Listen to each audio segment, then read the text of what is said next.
What is going on, everybody? Welcome back to the Cosmic Wonder. I'm your host, Warren, and it seems like right now, Sony is a little bit frantic. They had a whole franchise riding on the success of Madam Web, which it did not have at all. And to top it all off, you now have the cast basically stating that the movie was bad. Some even joked about not actually being in the movie. And the main actress, Madam Web herself, Dakota Johnson, has been basically going around stating that she knows it's a bad movie. However, this lack of success for Madam Web could lead to great success for Spider-Man, specifically more than one Spider-Man, both in the MCU and in the Sony Spider-Verse. Now, it's good news and also a little bit of bad news, but fortunately today, this report has more good news than it does bad. And we are talking about Sony's interference with the MCU's Spider-Man 4 starring Tom Holland. If you haven't heard the recent news that has come out over the past few weeks, Kevin Feige had one plan in mind for Spider-Man 4, and then Sony came in and said, no, we want this. Well, apparently there is somewhat of a middle ground that Sony and Marvel Studios have reached so far. So we'll break that down in this video. Plus, Dakota Johnson recently opened up in an interview about what kind of went down at Sony with Madam Web and why it turned out the way it did. Now, Sony actually thought that Madam Web was going to be a pretty big success and they were going to be able to create a franchise off of Madam Web. Of course,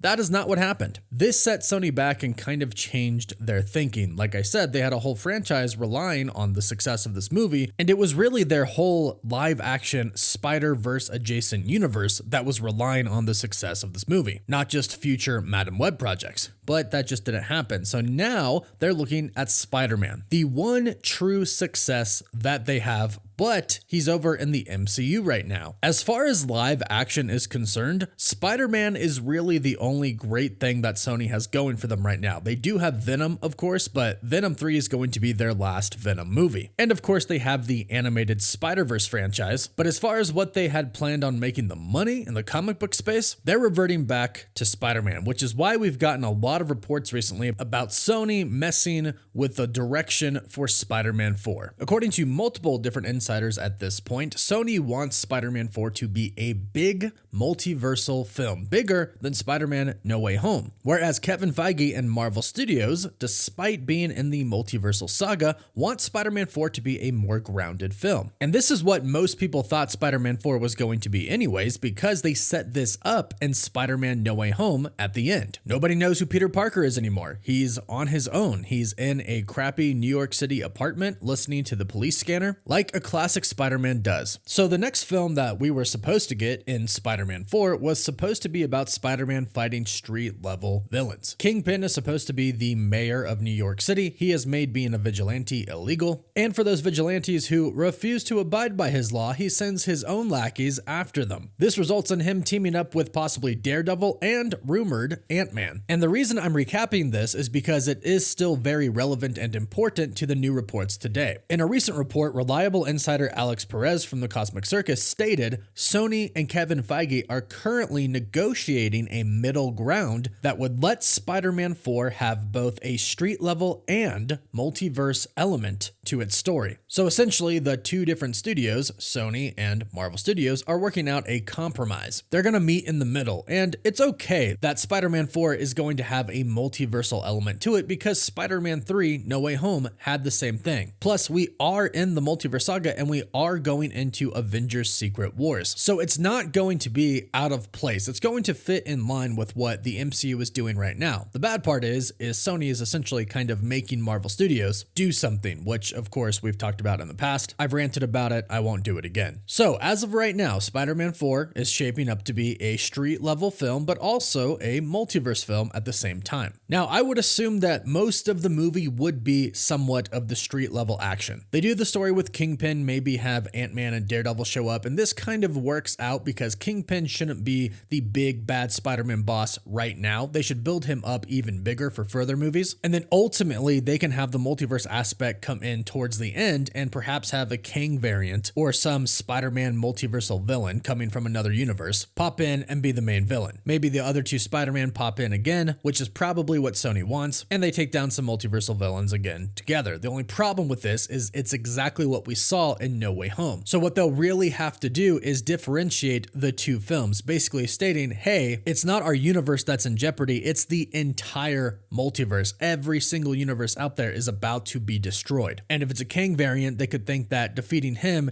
is the way. Then after they possibly defeat him or lose, they realize, oh wait, it's not just him, it's a lot of variants. Of course, we have no way of knowing what they're actually going to do, but it will have to be something along these lines to fit into the overall Secret Wars story. And like I said, the lack of success, really the failure of Madam Web, kind of is somewhat of a good thing for Sony because they want to focus on Spider-Man now, which means we'll most likely get Andrew Garfield and Tobey Maguire back more than we would have before. In fact, Alice Perez states that Andrew Garfield's story is 100% coming, but it's unlikely to be in the form of a solo movie. So prepare for more Andrew Garfield. We heard yesterday that Hugh Jackman wanted to interact with Robert Downey Jr. and Tobey Maguire, and these were some of his conditions to be in Secret Wars, which we knew Tobey was going to return. So again, with the failure of Madam Web, Sony wants to focus on things that make the money, and Spider-Man has made the money. Spider-Man No Way Home really made them the most money ever with Spider-Man. So they're trying to double down on that. So that basically means that the potential for Andrew Garfield and Tobey Maguire to show up even more in both the MCU and the Sony live-action Spider-Verse pretty much just skyrocketed. But as I mentioned in the beginning of the video, that is both a good and a bad thing. It's good if Marvel Studios has control over a decent amount of what is being produced, because Sony seems to be so disconnected from what the fans want that Dakota Johnson, Madam Web, has even gone on interviews and stated that fact. Check out what she said in a recent interview with Bustle. She said, "It's so hard to get movies made, and in these big movies that get made,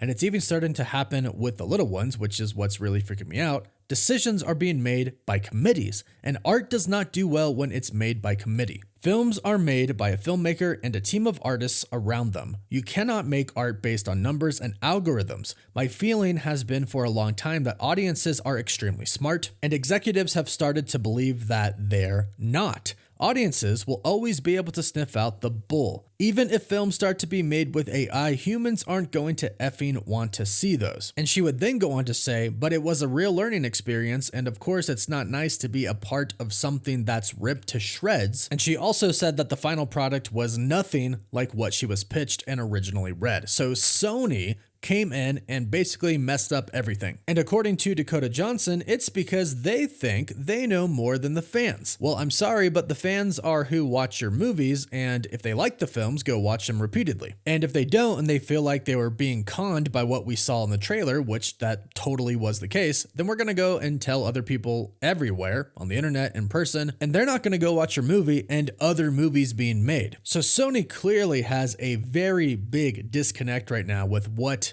Marvel fans want. So hopefully when they put more Spider-Man out there, whether it's just Spider-Man 4 or they bring back Andrew Garfield for possibly a solo movie in the future, Tobey Maguire's rumored to have a Spider-Man 4 coming out with Sam Raimi, whatever it may be, hopefully they listen to Kevin Feige, because they've even stated on some of their Spider-Man projects that they do consult with Kevin Feige, president of Marvel Studios, and they should. But they should really listen to him, and they should really listen to the fans. If they do those two things, then perhaps there's a great future ahead, but as of right now, it's really not looking so bright for them. Maybe they'll learn from Madam Web, but hey, maybe they won't. But go ahead and let me know all of your thoughts about all of this in the comments down below. What would you like to see from Spider-Man 4? If it's both multiverse and street level, how do you think it'll play out? Please don't forget to like the video and subscribe to the channel to stay up to date on the MCU and, of course, the Spider-Verse. And if you subscribe and leave a comment, you're automatically entered in our giveaway for a chance to win a PS5, an Xbox Series X, and some Marvel Legends items. The winner picks one item, and we pick one winner at the end of each month. As always, thank you all so much for watching. Woof woof.